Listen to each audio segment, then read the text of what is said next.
Hello, welcome back. I'm so sorry. It took some time, about months, to come back to you. Sorry, I was engaged in some other things. Anyway, we are back, and I'm going to the next part of my talks, our talks, I'd rather say. This time, I'm going to slightly touch upon the current history. When I, as in my last episode, when I say current history, it is something like 80, all these 2000 years. But then slight touches to AD, and then I'm not leaving prehistory and ancient history because they are all connected. Okay, there's no bar like that. But then I'm slightly touching into AD, and then seeing whether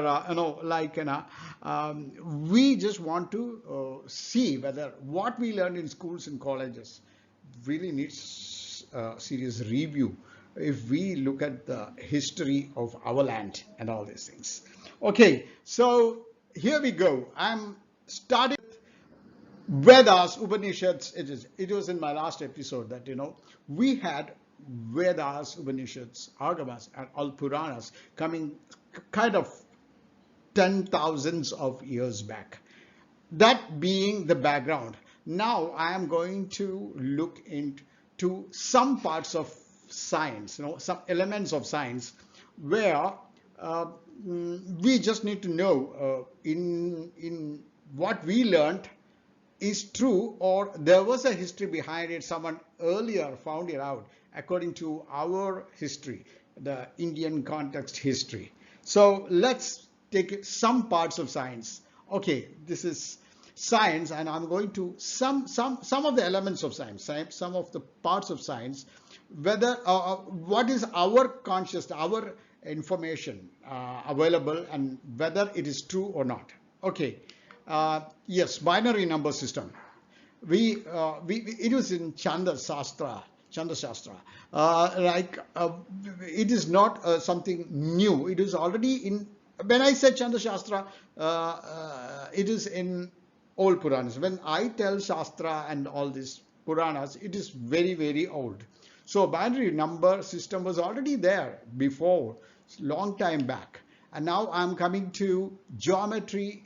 When we call geometry, we will remember Pythagoras theorem and all these things. But it was there in Bodhana Sutra.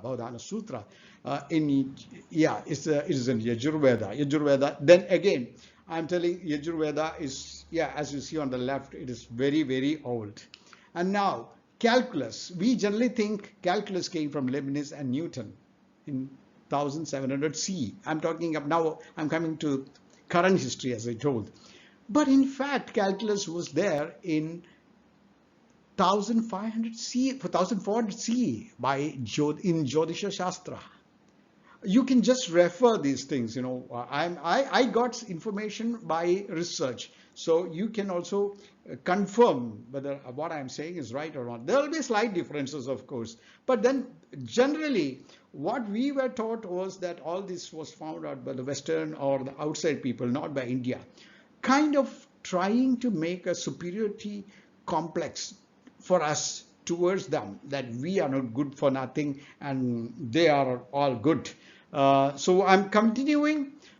Time computation. Time computation was there long back, and in as per our old time computation, the prime meridian has to be Ujjain, and we had Lanka also in the prime meridian, not the present Lanka. We had a Lanka in the extreme south, which is not underwater or something like that now. Right now, it is not there. We had the prime meridian, and we had complete description about the time, how it moves and all these things already. And now comes Ayurveda. It's still popular. When I say about binary number, geometry, all these things, this may be some new information, but medical sciences was there in the Veda. Okay, it was there in Atharva Veda. So that again means, but that is something which is passed through years and years, and still it prevails, and actually it is getting more and more prevalence now. And now again, I'm just going to this is not the whole of them, but still I'm telling biology of pregnancy. It's about medical. I'm talking of medical systems. The connection of medical with our older documents or books. Okay, that was there in Garbha Upanishad. And now political sciences, it's also there in Arthashastra. Okay, so what I'm saying is many of these except Ayurveda, you may not be even familiar of. That is how we were taught. And that's why I'm talking whether we were taught was a narrative to do and in fact remove our systems from our mind, coming to our mind rather. It is all like that, a baby doesn't know anything. Whatever is fed to him, it comes out. Okay, as the manifestation of what goes in, the knowledge goes in, it comes out. Okay, now we've been talking about science. I just touched upon some of the points in science. There are more points like gravity, permutations and combinations. And this Panchatantra and all traveled the whole of West, Germany and all these things. It has traveled a lot. But those who came here liked it and took it all through the West. These are all about science. And now I am coming to religions. So one thing in religions, when we generally talk about religions, is that in science we think logically. In science, when we talk something, we are thinking logically. If there is some doubt, you will ask. It will probably a logical doubt. But when it comes to religions, then logic sometimes, many times, takes the back seat, and emotions comes to the front. Like, whenever we talk about something what do you call, confusion or doubt in our religion, the other side gets kind of hurt. Of course they get hurt, and they don't think logically sometimes, and then they start quarreling and all these things. This happens. So my intention here is not at all to start a quarrel, and I'm not a preacher here. Please try to. Religion is a very sensitive thing. That's why I'm giving a prelude. My intention here is not that of a preacher. Okay, when I was touching the science aspect of it, I thought religious matters, religions also, how they sync with our history. The present, the prevailing religions here are Abrahamic religions, not here, over the world. No, here it is, of course, our religion, the Indian religions. Whereas I'm just talking about, just like science, I'm going to just have to compare some of the aspects of Abrahamic religions, which are the prevailing religions in the world, other than Hinduism, Buddhism, and all these things.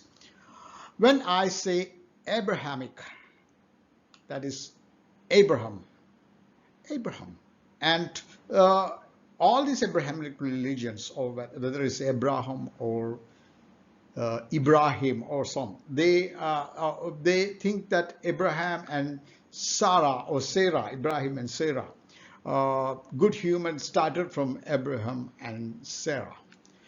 When I say Abraham and Sarah, it's something, that sound is very, very familiar to us. Just think about it. Just think. Yes, Abraham, Sarah. Yes, this Braham is very, very, very, very familiar to us. I'm going to repeat. I'm not going to preach, or I'm not going to say this religion is good, this religion is bad. Please don't, because this is a very sensitive talking, as you and I know. So, but this very, very interesting similarity, that's what I want to highlight here. So, Braham is this thing. I'm just taking the A in the Abraham, the first letter A in the Abraham, and I'm going to attach that A to the end of Braham, and that is Brahma. My point here is, even in this place, my only question is Abraham and Brahma. Yeah, you will say it's a coincidence. I don't disagree. I feel it could be it is a coincidence. But my question is, of all these bits, when it is Abraham, the concept of or the Abraham story, or I don't want to call it a story. Also, the book on Abraham, or the document, or the preachings of Abraham came. We, India and Jerusalem, were far apart. Right now, though physically we are still far apart, we are just close because flight has come, airport, I mean, planes have come, so we are fast, rockets, whatever it is. I'm not talking about war, okay. But we have faster vehicles now, much faster vehicles. But in that era, when it could be days, if not months, to travel from India to Jerusalem. How come these sounds? And I have to tell this also, because their language is different, the culture is different, everything is different. Many things are different. Of course, we look like humans anyway. Both we are very similar. Similar in the say every human being looks similar. Only thing is, yeah, some features get different. So with all these distances and with all the difference in culture and everything, there are so many sounds available in this world, on this planet Earth. How many sounds are available? With all these sounds available, and you know how we exclaim in our language will be different how you exclaim in your language. So that many number of sounds. There's sky's the limit for the permutation of sounds. Even in spite of all these sounds, how come this kind of a similarity in the names coming? Not only Abraham. I was talking Abraham and Sarah, these are familiar. I'm just talking to Saraswati. I'm not trying to, preach that, I'm repeating and repeating that I'm not a preacher. But these similarities are very interesting. See, Abraham and Sarah and husband and wife, of course, and Brahma and Saraswati are also husband and wife, not taking different god and goddesses. But this is interesting. Brahma is the creator, a creator in our system. Of course, Abraham and Sarah. So what he calls Brahm, that sound has come common. Sarah, Saraswati, of course, Ibrahim and Sarah, slight difference. But then Brahim, okay, it comes from Abraham, and so that is it. So what I want to say is that Brahma and Abraham are very similar, like Saraswati and Sarah are very similar. It's very, so for me it was very interesting similarity, which I sometimes I'm intrigued, sometimes I'm perplexed how similar this is. Okay, and one more thing you need to know is birth through reincarnation of Christ is mentioned in Samveda. It is not what I call, the name may be different, but a very similar aspect. I'm still not saying that, please don't forgive me. I'm not going to preach that there is this language, this religion is good and that religion is bad. It is not my intention at all. But these are something similarities or some sinking facts about different religions, and then we fight for religions. Okay. This is so I want to introduce to our friends also that Christ is not foreign to us. He is all part of us. That is the message I want to communicate. So fighting for religions itself is, this is one of the important topics for war here, but that doesn't make much sense. That's what I would like to convey. And now, yeah, Krishna and Christ. I just want to, I'm so interested in these similarities. That's why I'm saying Krishna and Christ. Just think about the sounds, Krishna and Christ.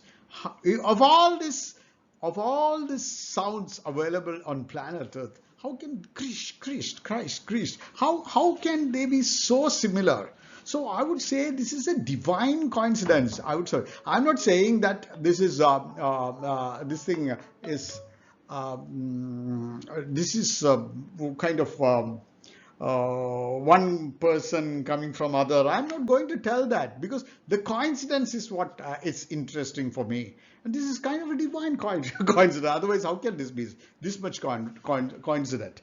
Okay, so some similarities in Krishna, Christ. I was told to see this similarity in names. Actually, in Bengali, Krishna is called Christo. And in Spanish, Christ is called Cristo. These are all, but that even the